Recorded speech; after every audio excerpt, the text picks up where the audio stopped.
Salocom TV1.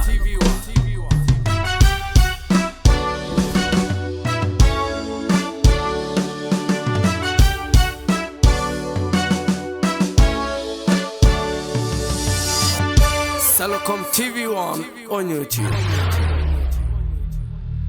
Bakunze b'ibiganiro bica kuri no bonesha kure yanyu mukunda cyane Salocom TV1. Ndabaramukije mwese mu izina rya Yesu. Uyu ni wa mwanya wo gukurikirana cha kiganiro Yesu arakora, mutegurirwa kandi mugashikirizwa na mwene so nshimira Imana Inosa. Turasoma muri Matayo igihimba c'indwi, turava ku murongo wa 24 tugere ku murongo wa 27. Uwumva aya majambo yanje wese akayakora asa n'umuntu w'ubwenge yubatse inzu yiwe ku rutare. Isege nyiragwa, inkwikura iratwaza, igihuhuta kirahuhuta bisurira kuri nyanzu, ntiyagwa kuko yari imase ku rutare. Ariko uwumva ayo majambo yanje wese ntayakore asa n'umuntu w'imburabwenge yubatse inzu yiwe ku musenyi. Isege nyiragwa, inkwikura iratwaza, igihuhuta kirahuhuta bisurira kuri nyanzu, irasenyuka kandi isenyerana ryayo ribirikomeye. Imana idufashe cyane. Mukundwa uri kurankurikirana, ushobora kuba uri umwe canke muri benshi, unyemerere muri kano kanya dusangire ijambo ry'ubutumwa bwiza rivuga ngo mbega wubakiye kuki. Mbega wubakiye kuki. Iyi ni imwe mu nyigisho Yesu Kristo yatanze. Iyi nyigisho yatanze akarorero mu kwigisha ashimikiye ku bubatsi babiri.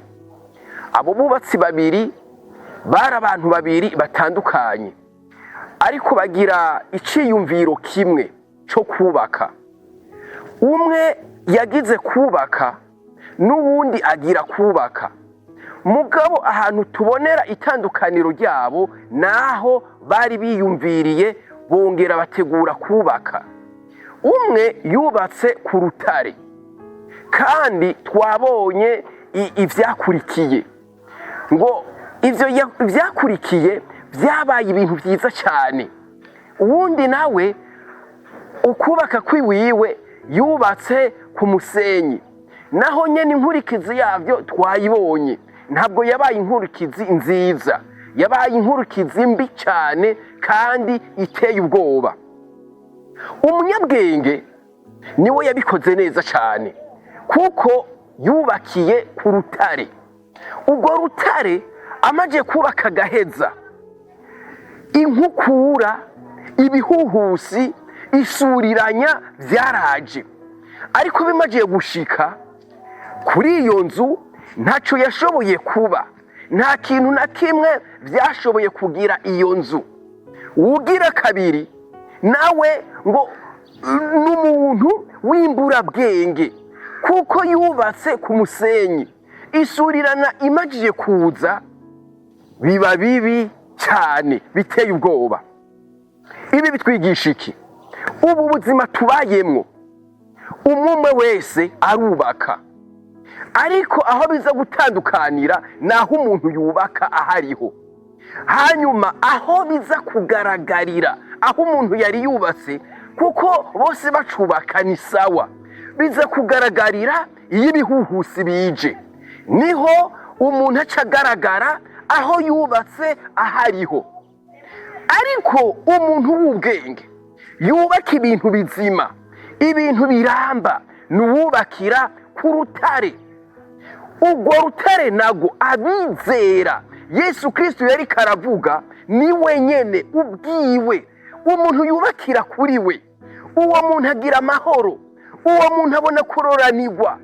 Nivyo turi kuri inosi, ibihuhusi bizoza, ibihuhusi vy'ingwara, ibihuhusi vy'ukugwaza, ibihuhusi vy'ubukene, ibihuhusi vy'ubushomeri, ibihuhusi vy'icankirizi, ibihuhusi vy'igisuzuguriro, ivyago bitandukanye. Ivyo ni ibihuhusi.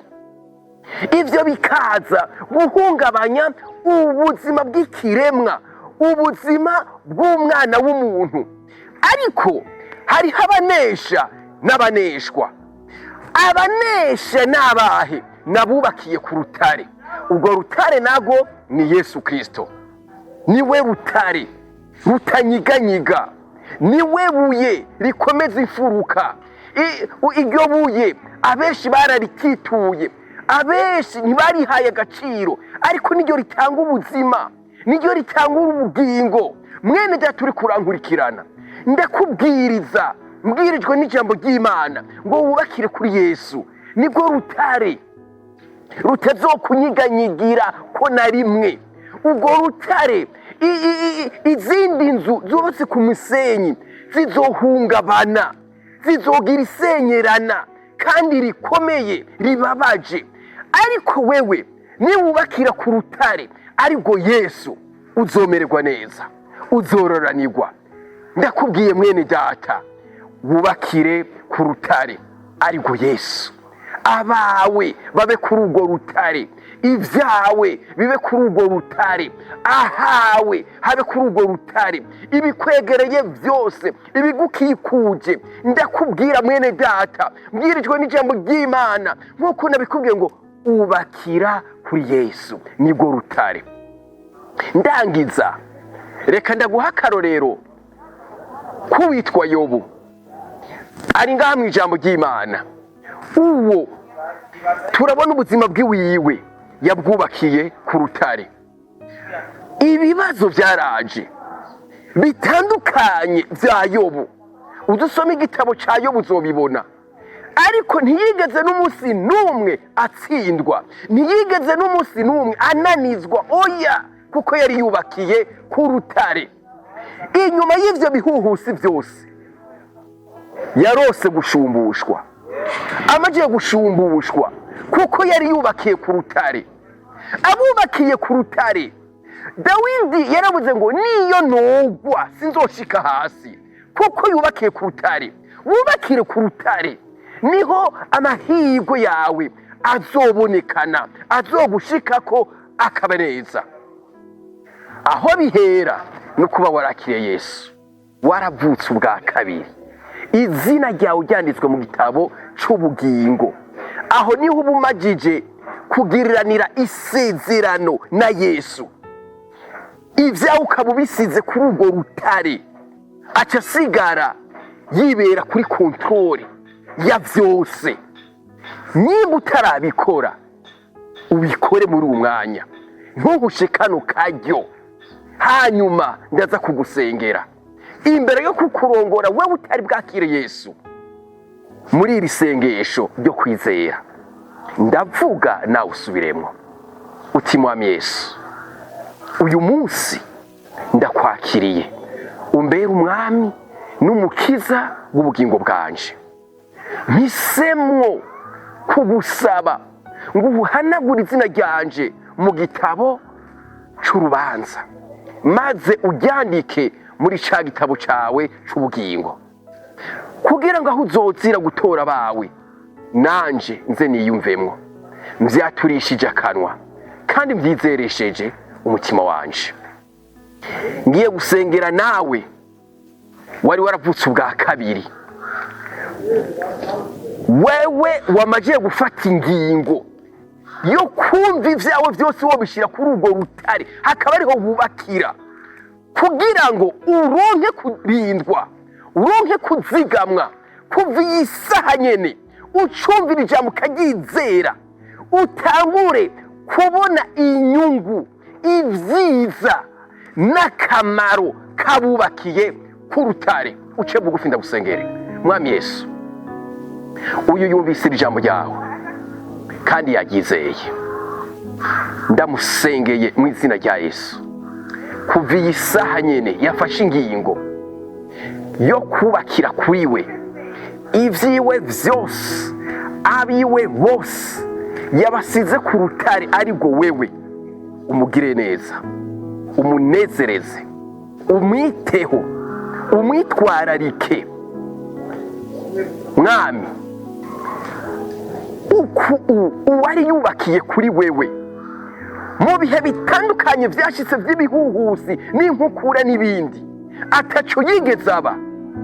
ibyo byiza, iryo bakwe, n'uyu yumvise iri jambo akaryizera, ubimukorere mu izina ryawe Yesu Kristo, niho mbisenze nizeye, amen. Naho ubutaha tuzoba twongera ku munsi wa gatatu isaha 1 z'ijoro. Yesu abagire neza. Bye bye. Salocom TV1.